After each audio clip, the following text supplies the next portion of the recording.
Welcome to the Zachrilege cast, Maddie Love. How are you doing tonight? Fantastic. Yourself? I'm doing all right. I'm doing okay. Drinking a beverage. I was in Nashville last weekend, so I had to get a beer from a brewery called Honky Tonk. Barrel aged brown ale. This is the color of beer they like. Dark. That is a very dark Guinness-y kind of looking beer. Mm-hmm. It's quite good. And I see you're drinking some of Minnesota's finest water. This is actually from the despicable company called Nestle, who I despise, but the bottle was free. So, yay me. I'll drink the water. However, my favorite beer that I've had recently by local Minnesota brewery, Surly, is called Pentagram. It is a sour. It's called a sour ale, but it's not actually like tart sour, pucker sour. I don't know why it's called sour, but it's just delicious. I could drink it like water. Very dark. I've heard of Surly, I think. Yeah, they're pretty big up here, and I how far out they go with Minnesota because I don't leave Minnesota very often. But they're pretty big up here. Well, I have one out of context quote for you, but it's pretty straight on context, actually. I don't trust the fucking Democrats.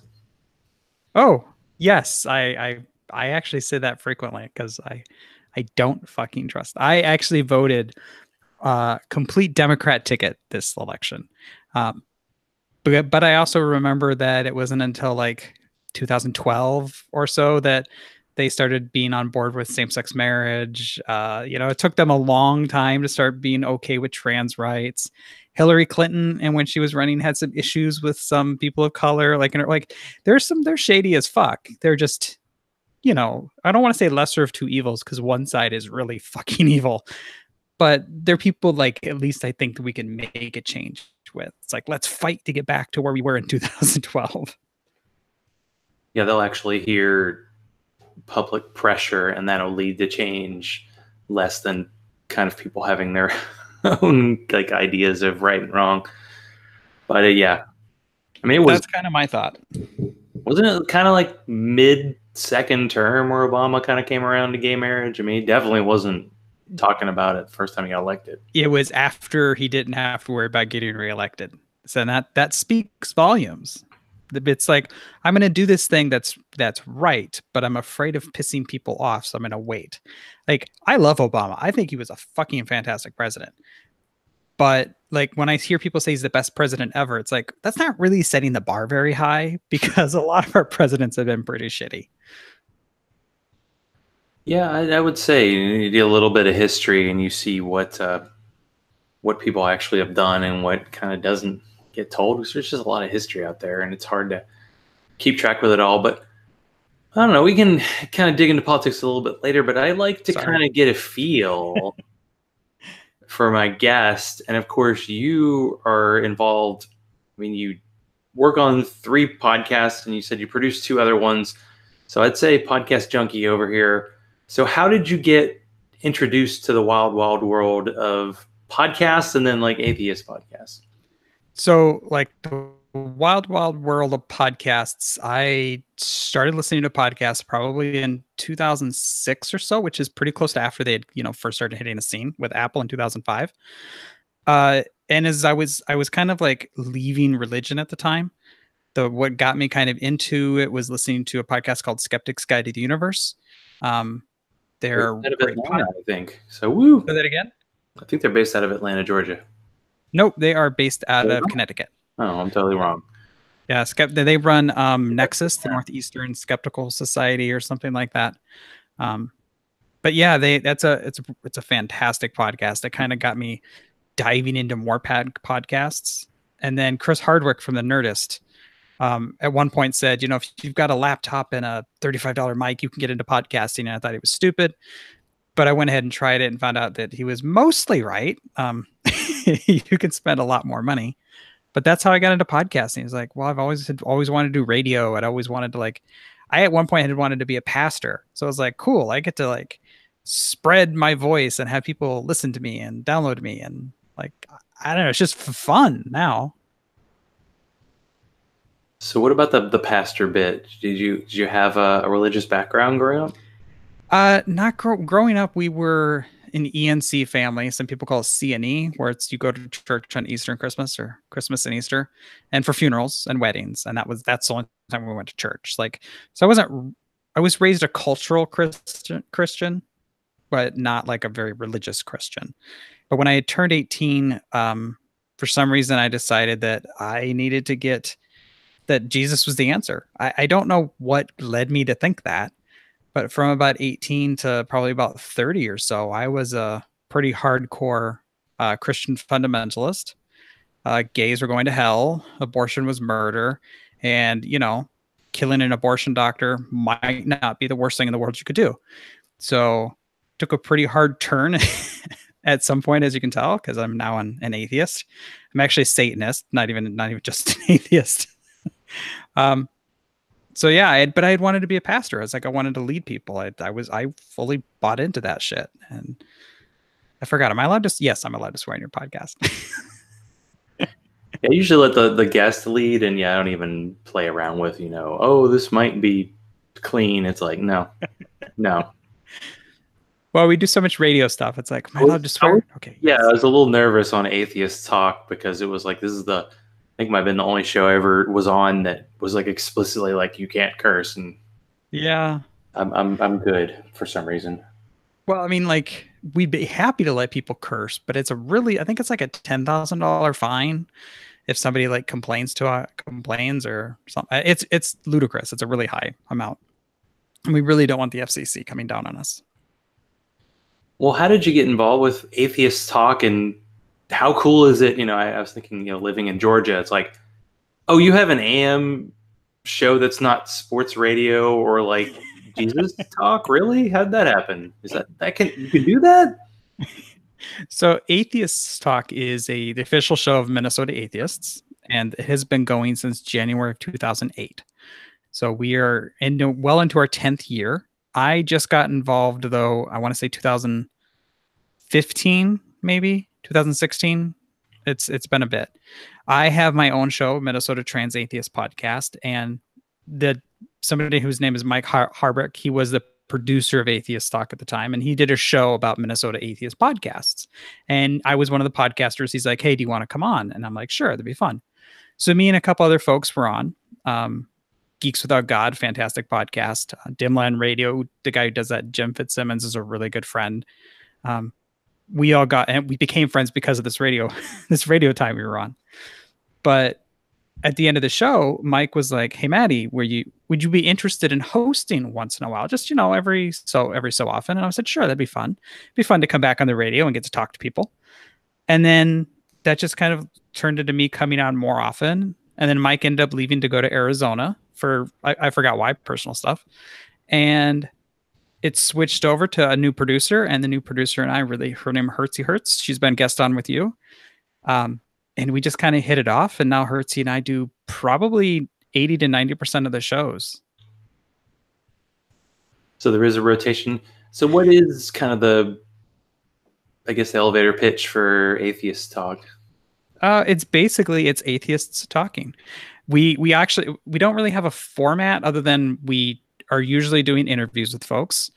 We do occasionally do roundtables where we just have a bunch of local atheists kind of just sitting in studio chatting and having a conversation about an issue. Otherwise, we just will interview people that either tie into atheism or who are atheists themselves. Like we interviewed oh my gosh, I just forgot her name. Camille Barajek. She wrote the book Queer Disbelief: Why LGBTQ Issues Are Atheist Issues. But then we geeked around about Star Wars one episode.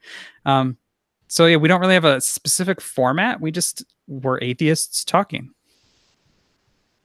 Which is a perfect one. And that is the podcast I've been on that I think was the earliest in the day, because it was 10 in the morning, and it was the earliest show that I ever got to have a drink on, which is nice. Yeah, that's one of the most fun things about it is, like, when I do podcasts, most of the podcasts I do, you can go back and edit it. You can make sure at the end of the day the listeners heard exactly what you wanted them to hear, if that's what you choose. but it's live radio on Atheists Talk. We're on live at 9 a.m. If you flub a line, the line is flubbed. Everybody heard it. And yeah, we do turn it into a podcast, but we just upload the file that the listeners heard on live radio and send that out. We just cut out the commercials because you probably don't want to hear all the commercials. And I do want to say hi to the chat room. So Jeannie, Deborah, Triss, and Amy are in. It says 5 viewers, which for this show is pretty crazy. But wow, I don't see any of these people. Yeah, if you get to like the YouTube page, there's a chat on that. It's not in the live chat. I think we had that issue last week. Oh, well, hello everybody. So what? So you started to do your own show. So Minnesota Trans Atheist podcast started as somebody else's show, and then you kind of took it. Minnesota Trans Atheist podcast was mine. I started that October 2013.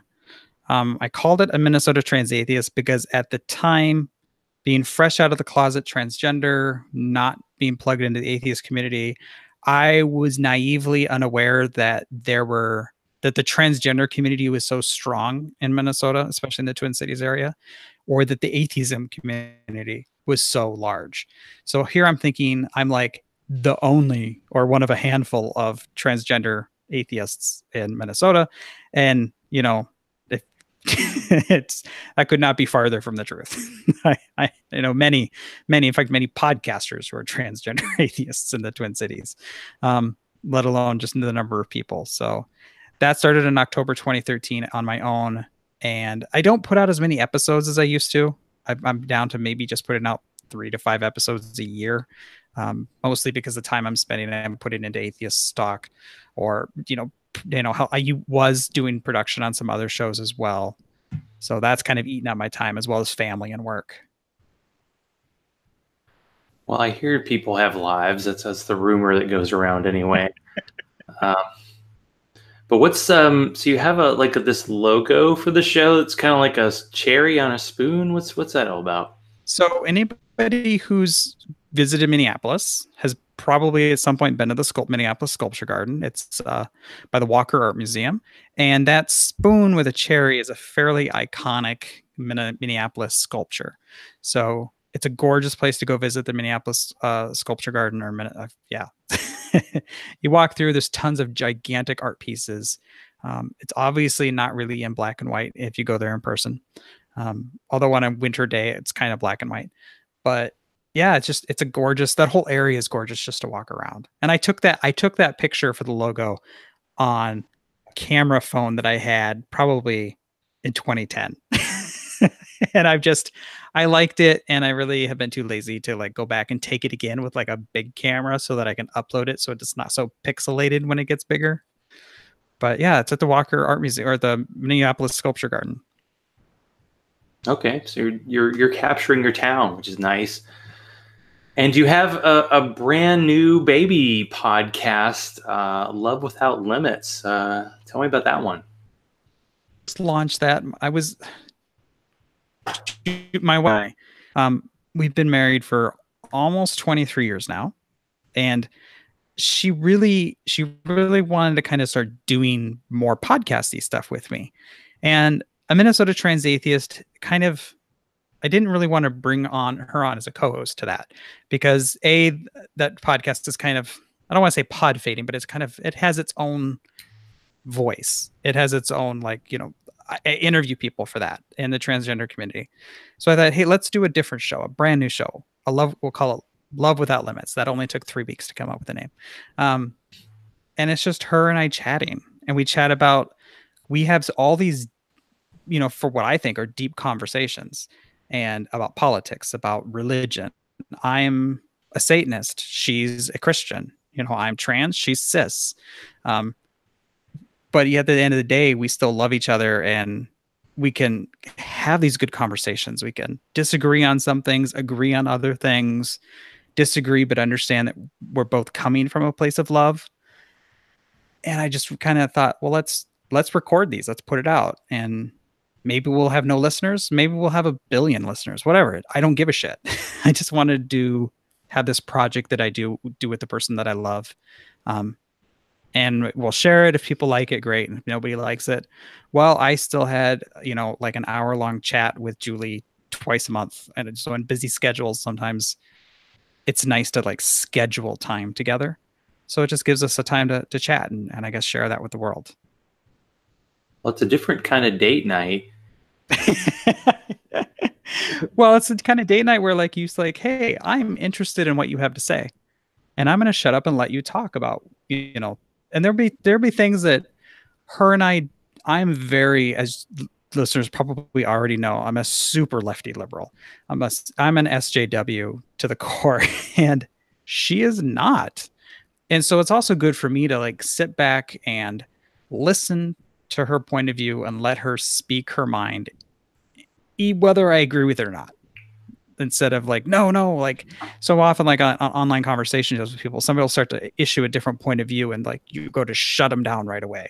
It's like, well, that's not the kind of conversation I want to have. I want to have a conversation where I do listen to her point of view. Maybe at the end of the day, I don't agree with it. She won't agree with me, but we can still talk and present and understand that we do love each other. Yeah, it does seem it's not universal, but a lot of the podcasts that I listen to that have had couples on it, it's like they both kind of are on the same side when it comes to religion. Like usually it's one person leaves and the other person joins them. So how do you navigate? Obviously, you're doing a good job doing it because you've been doing it for years. The believer, non-believer. Because did you kind of lose your faith during your relationship? Yeah, I gained my faith during our relationship because I met her. I met her when I was 16. So I gained my faith during our relationship, and she was always a Christian. But then I went like, ultra far fundamentalist, and she stayed pretty much well grounded. She didn't go off the deep end like I did. But yeah, I started losing my religion, and during our marriage, like I want to say 2004 is when I really started questioning. I mean, time frames get kind of jumbled with it was a long time ago and it was such a gradual process. Um, but yeah, she stuck through me. She was really worried when I came out as atheist. She was at when I came out as transgender. Looking back, she was more worried about me coming out as atheist and what that meant for our marriage than coming out as transgender. Um, because at the time when I came out as atheist, she was like, well, what does this mean for our vows? Does that mean that our vows before God meant nothing? I was like, well, no, our vow, I just don't believe they were before God, but the promises I made are still the promises I keep. Like, I still love you. This is still a monogamous relationship. It was like you made your vows and you had your fingers behind your back crossed, like, haha, I tricked you. Well, I feel like her worry was coming from a real place. She didn't have a lot of experience with, atheism. And, I to her, she was worried that that's what it was, is me with the fingers behind my back. Like because in our vows, it was very much like, you're vowing and making this promise to God in front of God, and God is the one holding you accountable. Well, if you remove the person holding you accountable, then is that promise worth anything? And what she's come to realize, and what I already knew, was that, yeah, that promise still has merit, because it's not, for me, it doesn't matter that, an invisible sky god wasn't there to certify our marriage. Yeah, you're ultimately making the promise as kind of yourself. It's the thing that a lot of people say, God helped me get through this really hard time in your life. And you're like, well, actually, you did that. Now, other people may have helped you, but it's even better, I think, in a way, when you're like, this is a vow I make as a human being. Right. And I'm going to do my best, and let's see how it goes. And apparently, really doing okay with it. Well, I guess for me, it kind of ties in, the idea that if you're moral because God told you to be moral, then you're not really being moral. You're just following orders. And for me, the marriage bit's the same thing. If you're staying in a marriage because God told you to, that's probably not a good marriage. You should be staying in that marriage because you still love that person. God told me to is not a good basis for really anything. I like that. It's gonna be a good T-shirt. Now, it's totally coincidental that I scheduled this interview on Trans Awareness Week, and I don't know how you feel about, like, oh, it's a special week, or just, well, I'm always aware of this whole situation. But do you feel like sometimes, as an atheist, because you're a minority and a super minority at that you feel extra compelled to talk about it? And being trans, do you feel like you need to share part of your story just because there are so many people who are not able to tell it? I guess don't I don't think about it I mean, I think about the fact that I'm transgender frequently because I'm forced to think about it because I'm constantly reminded that I'm transgender. But I guess I like educating people that I have no problems being in a position of being open and honest so people can learn. I guess when I say I'm fond of educating people, I'm not fond of it, but like I'm fond of being open so people can learn. If nothing else, because there are so many people who don't have the privilege that I do. I have a good job. I'm in a place where I can't get fired for being transgender. I'm in a place where my supervisors are comfortable gender. I work for a very, very large secular healthcare organization that encourages diversity. So I'm in a place of privilege where I can be out and open. And there's so many people who are transgender, who are atheist, who don't have that privilege. I imagine that down in Atlanta or even just outside the city limits of it, you don't have somebody wouldn't have the same privileges being an open transgender atheist that I do. Or, if you're impoverished or you're working a very like a minimum wage job, you don't I just have so much more privilege that I almost feel like not that it's my duty or that I'm like honor bound to do it, but I do feel like it's something I should do. And I don't mind doing it. I mean, especially when it's like, oh, so you're going to sit on the radio or on a podcast and talk about it. Well, that's fucking easy. Oh, it can be. Well, and to be honest, I didn't know it was Trans Awareness Week until I saw it on Facebook. So, yeah, Facebook tells us everything. I mean, that's the weird thing about these weeks, because you're like, well, what is this, some kind of official thing? Because I feel like I see like National Beer Day hashtag or National Cat Day hashtag, but it's like every other week.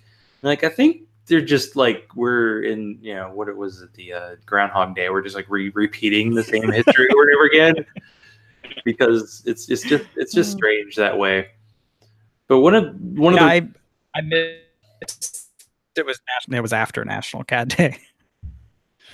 I mean, as both of us cat owners, or we're owned by cats, I guess would be more accurate. I'm in the employ of cats, yes. National Cat Day is all the time. And I am opening another beer. I'm not sure if you're going to like this, but we're going to try it. It's a beer that is based on Mexican hot chocolate. So clearly Deborah won't like it because she doesn't like beers that aren't super bitter. But I mean, as you can see, color scheme on point. Another dark beer. But on a recent episode of the Minnesota Trans Atheist podcast, you interviewed a punk band. So how did you get in touch with them, and what was it like? I know you had to deal with technical difficulties. That's the glamorous life of being a podcaster.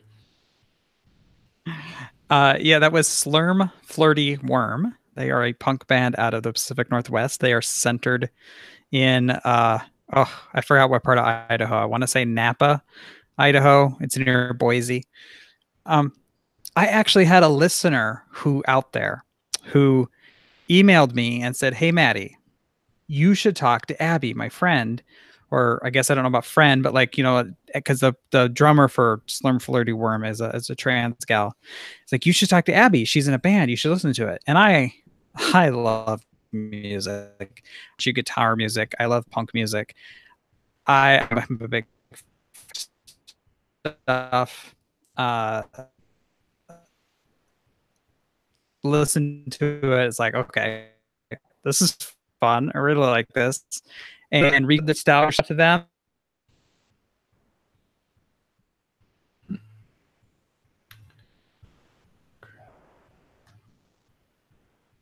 Oh. And I lost you. Yeah, we had a bit of a in the middle of talking about the band. We lost you there, so which is we ironic. we can do a little reset. So, what was it like interviewing the punk band? It was interesting. They were, because they're, a punk band. They don't have, and they're a local small band, so they don't have a lot of money. So they're driving all around looking for a hotel with Wi-Fi, so we can chat.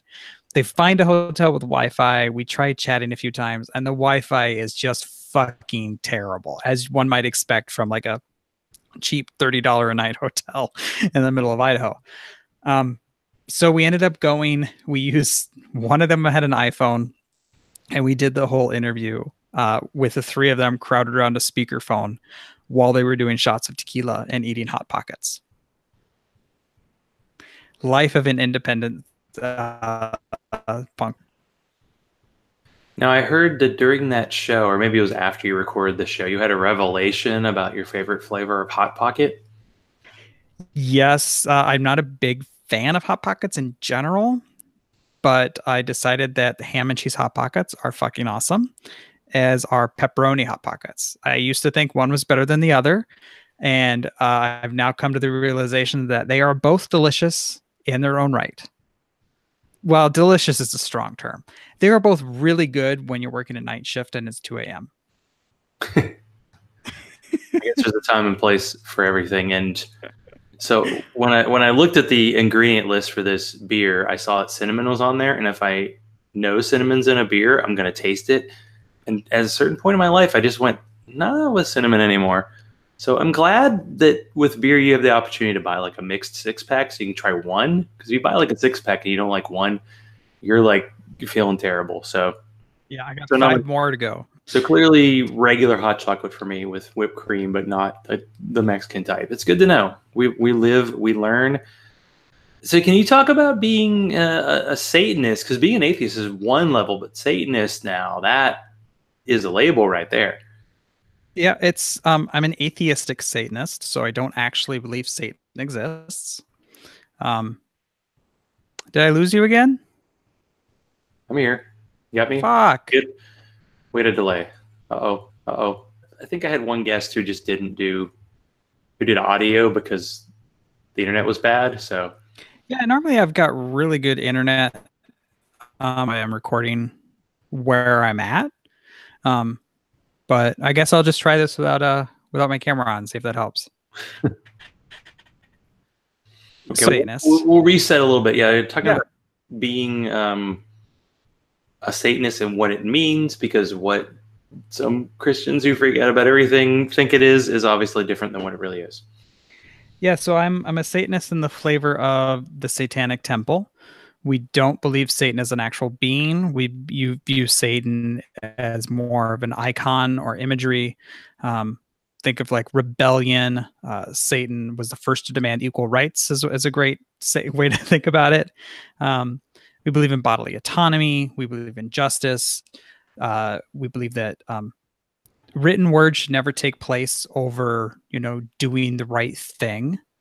So, which is just, I came to Satanism late because I didn't really want to adopt another label. I was talking to a man named Judas Reisner. He's for the Minneapolis chapter of the Satanic Temple, and he's the one I understand what Satanism actually meant, not what just the Christians would say it means. And then just talking to him, he's no longer with the Satanic Temple, but talking to him, I kind of realized, you know what, this is kind of something I'm interested in. Like, they do a lot of good activist work. They fight. I was just part of a group that Satanic Twin Cities that I'm a part of did a counterhood against a prayer vigil that was going on there to get Planned Parenthood shut down.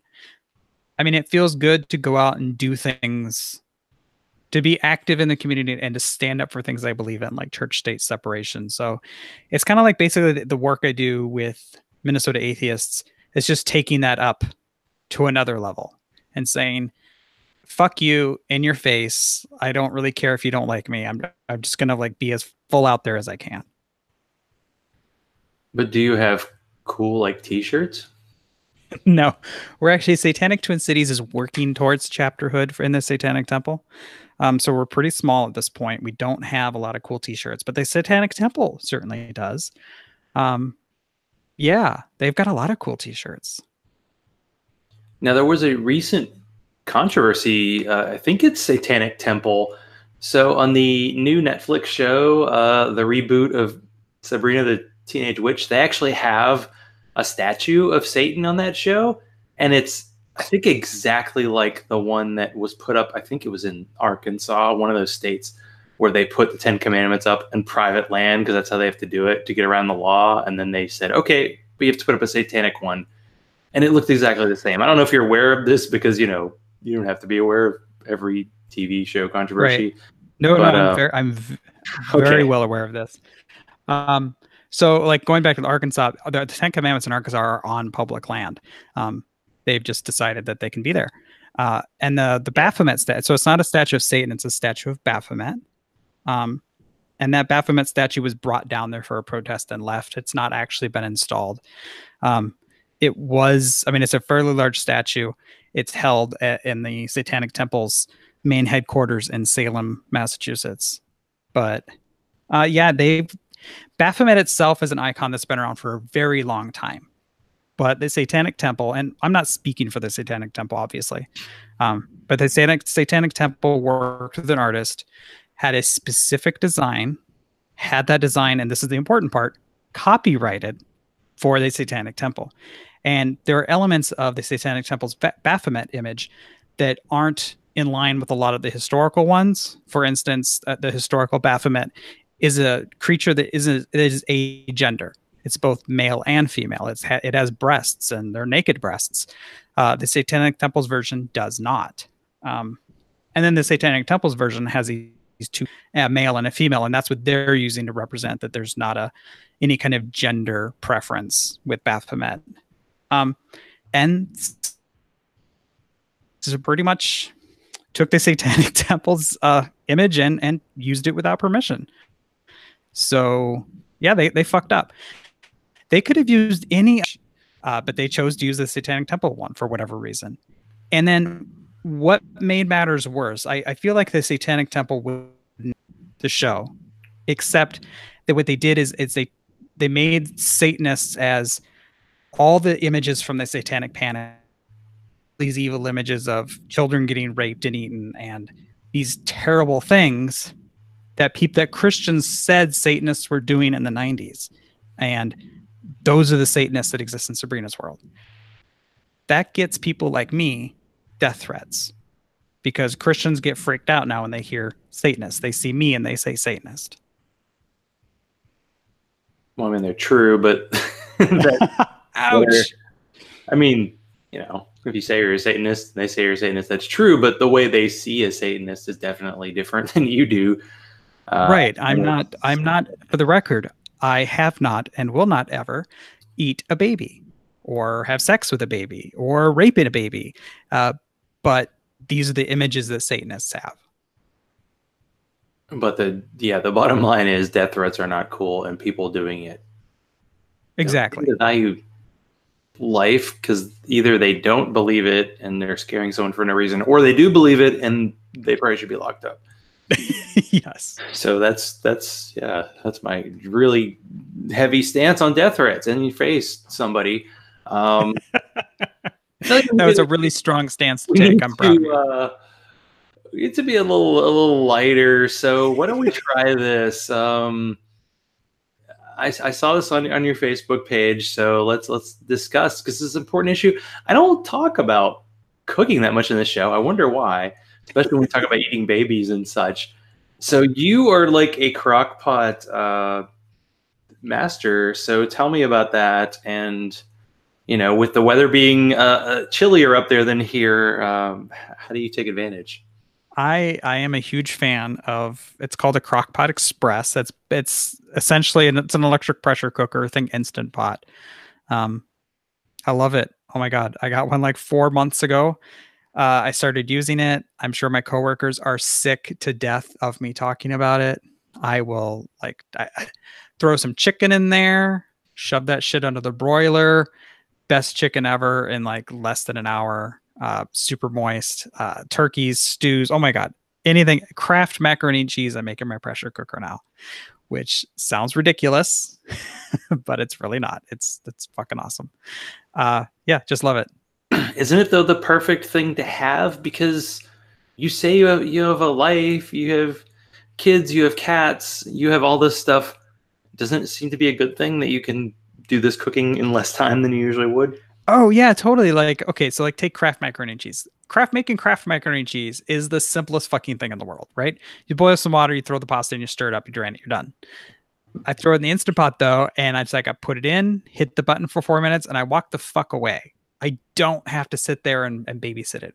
I come back, the noodles are cooked perfectly. I throw the, powder in, mix it up, and I'm good to go. Chicken, I just like take like all these chicken legs or chicken wings and I cover them in like my favorite dry rub, set them in, hit the button for 20 minutes, walk the fuck away. And then, I mean, I take them out then and I put them under the broiler to crisp the skin up because then they're just delicious. But it's like getting to cook fast, but without the babysitting step. I can do other things, especially, I guess I don't mess with the cat. I don't want to go clean the cat box while I'm cooking because that's disgusting. But I can go chase a baby around. Disgusting. That's I was thinking time and place. I agree with that. I was thinking today as I was cleaning the cat box that as a kid, I loved playing in the sandbox. And now that I'm as an adult, it's not quite so fun looking for buried treasure. No, and you always find it. That is definitely how it works. Yeah, see, I have this love affair with my big green egg, but last night I was making meatballs on the grill, and how it's a charcoal thing, so you put like the fire starters in, you set them on fire, and then you wait and you go back in 20 minutes. Sometimes the fire starters just burn themselves out and you're like, I just wasted 30 minutes waiting for my grill to get warm. And you're like already on like your third course on the I feel like we have a pressure cooker, but I did use the just a regular crock pot earlier this week to do beef stew. And you said you did beef stew. It took you an hour. I did beef stew. And in 3 hours, I don't even know if it was ready. Yeah, I started the beef stew. And by the time it was done cooking, it had been an hour. And that's counting, peeling the potatoes, chopping the carrots. I cheated and just put in like frozen green beans and frozen ends. But the thing is, I threw it all in together and just hit start and walked away. I didn't have to like, I don't know. It's just hard-boiled eggs are put them in. You put regular eggs in, hit the button for 4 minutes. Now it takes like 10 minutes to come to pressure. And then it takes but with hard-boiled eggs, you just release the pressure right away when they're done cooking after 4 minutes. They're perfect every time, every single time. Potato salad, I dice up my potatoes and put them in the crock pot. And then I nestle my eggs into the potatoes, like in the shell, the raw eggs. Turn it on, cook it for 5 minutes, get done. My potatoes are cooked, my eggs are cooked. Throw it all in the fridge to cool down, and then in a few hours, mix and you have potato salad. Isn't everybody hungry now? And don't put raisins in your fucking potato salad. I feel like you could be like kicked out of a family for that kind of thing. To be fair, if you really like raisins in your potato salad, put wherever the fuck you want your potato salad. I don't care. But don't put raisins in my potato salad. Next week is Thanksgiving, so does it, because usually you can think of Thanksgiving as like a meal that you have to take like all day to cook.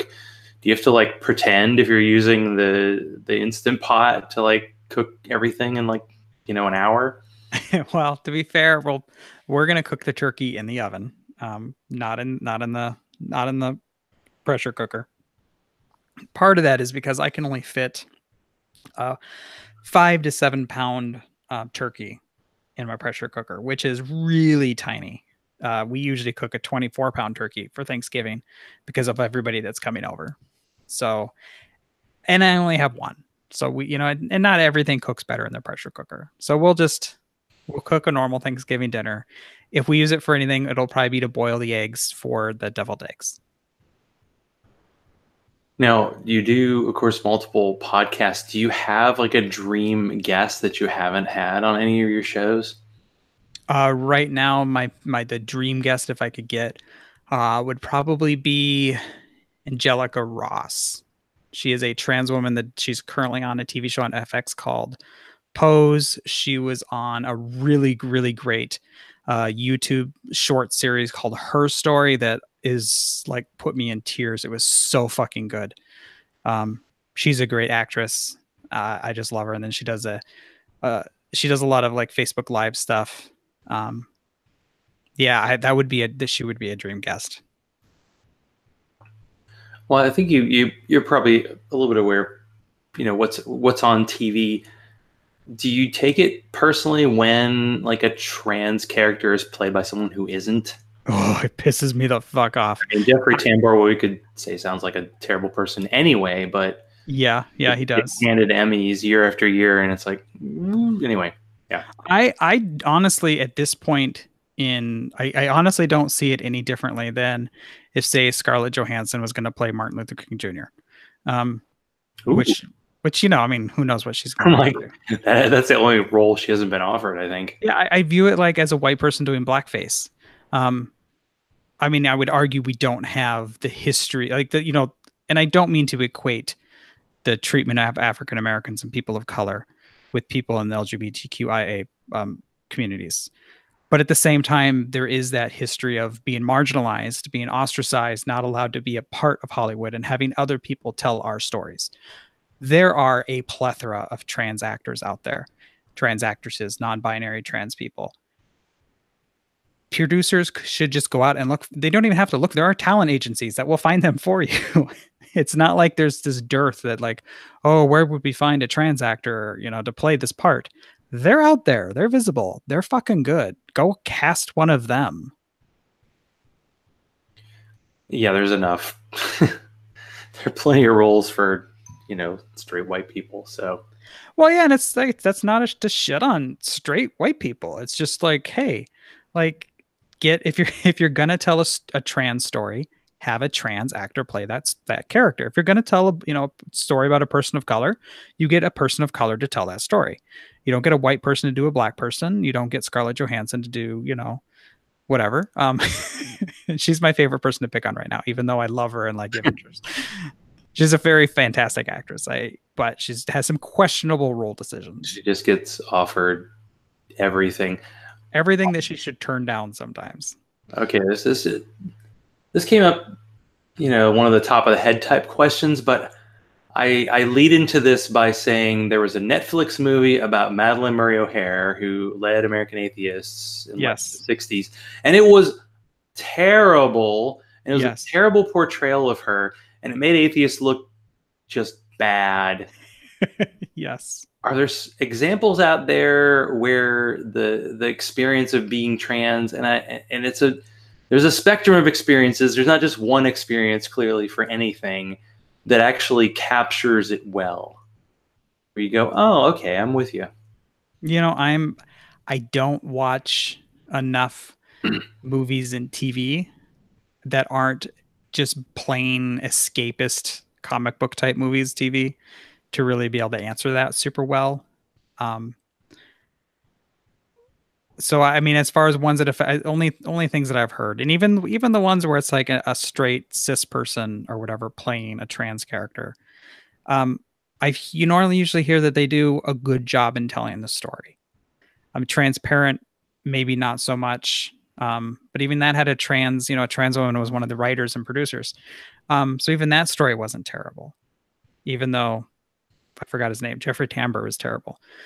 Jared Leto's performance, it should have went to a trans actor, but it's not like the story that was told was terrible from what I understand, because I've never actually seen Dallas Buyers Club. I was like, yeah, Dallas. Okay, just want to make sure I knew which movie it was. Yeah, there was one with Eddie Redmayne, and I forgot what that movie was called.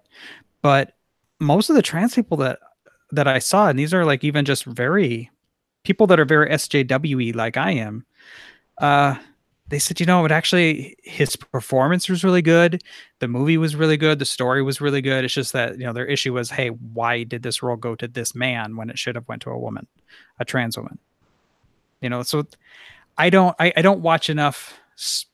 I don't watch enough movies that have trans characters in it, which is maybe a test, says something about Hollywood, because that we don't see more trans stories that aren't just oh, look at this whether transition isn't like the focal point of the story and like how it's destroying the marriage or how they overcame their transition. Where it's just like, oh yeah, by the way, I happen to be trans, but it's not relevant to the story. It's just something that is, I happen to be. Seems hard to do because I think of like atheists being portrayed, and you think of the God Friended Me show, and Gam recently like talked about it. I didn't even want to watch it, but it seemed like every bad cliche about atheists was involved, and it's just like, I don't think it's that hard. I guess just people expect a cliched version of everything on like mass media, so you're just like, yeah, I don't want to see that version of myself because I'm not gonna like relate to it at all. But that's all you get. So I guess it's about kind of, I guess we go back to the politics things. Like, well, you support the Democrats because they're not the Republicans. Like they're not giving you everything you want, but they're giving you a lot more than nothing. Yeah, so yay to that. All my total experience with God Friended Me was listening to the God Awful Movies review of it. And that's enough for me. They were hilarious. It was fantastic. And from what I understand, apparently atheist podcasters can have 3,000 square foot apartments in New York City. Sign me up. That's a very TV thing. It was like Sex in the City. This columnist had this like apartment and that had to be like at least $1 million, and you're like, come on. But right. that's the TV. TV doesn't do like TV. You're either middle class or upper class. Like they don't do. It's weird that they just can't figure out. Oh, as a kid watching, I loved the Highlander movie. Oh. And as a kid, I was like, I'm going to live in Duncan MacLeod's apartment. That's fucking awesome. And I'm sure that place has got to be in the millions of dollars. Well, in that movie, he's like immortal, so he probably could afford it. But, well, okay, fair point. That's like one time where it actually works. But we've like zoomed through here. We're like at the end now. Oh, I'm sorry. No, I asked. We're always sorry to say good night, but we want to leave on a high note. So I asked you a few hours ago. I actually remembered this time to see if you had a joke to share with the audience. Oh, I end all my show notes. I end with terrible jokes that I get from a website, a My Little Pony website. Of course, where we all go. Because where else would you? I was actually a listener and a former guest who tuned me into it. Thanks, Brianna. But so, and now I forgot. Oh yeah, why? See, I'm terrible at remembering these jokes. I have to like write them down or think of puns on the spot. I'm great with puns on the spot because I don't care how bad they are. But why don't you ever hear a pterodactyl in the bathroom? Why not? Because the P is silent. There you go. See, that is exactly it. That is what we're looking for here. Oh, right on, spot on, as the Brits would say. So, how do people track down your podcasting empire and find you online and all that? I am a lot. I'm on the Facebooks a lot. You can always hit me up for a friend request as long as you're not a creepy, weird person that wants to try to fetishize me. I'm just Maddy Love on Facebook. You can always head over to search Trans Atheist Pod, and you'll find me on Instagram, Twitter, and you'll find my Facebook page as well. Also, for Atheists Talk, you can always hit up the Atheists Talk. It's Atheists Talk on Twitter. It's Atheists Talk on Facebook. Yeah, that's where I hang out. And you're not worried that some people hear it and go, atheist stock? That sounds bad. Yeah, no. Yeah, but it's... And then wait a second and say talk, and you're there. Yeah, I'm there. And I'm friends with many stalkers. At the hospital I work at, they deliver my supplies. When I'm at like grocery stores and stuff, I see them stocking the shelves. And so I'm okay with stalkers. There you go. See, we cannot leave on a higher note. Well, thank you, Maddy, for being on the show. It's been great. This was really fun. Thanks for having me. No problem.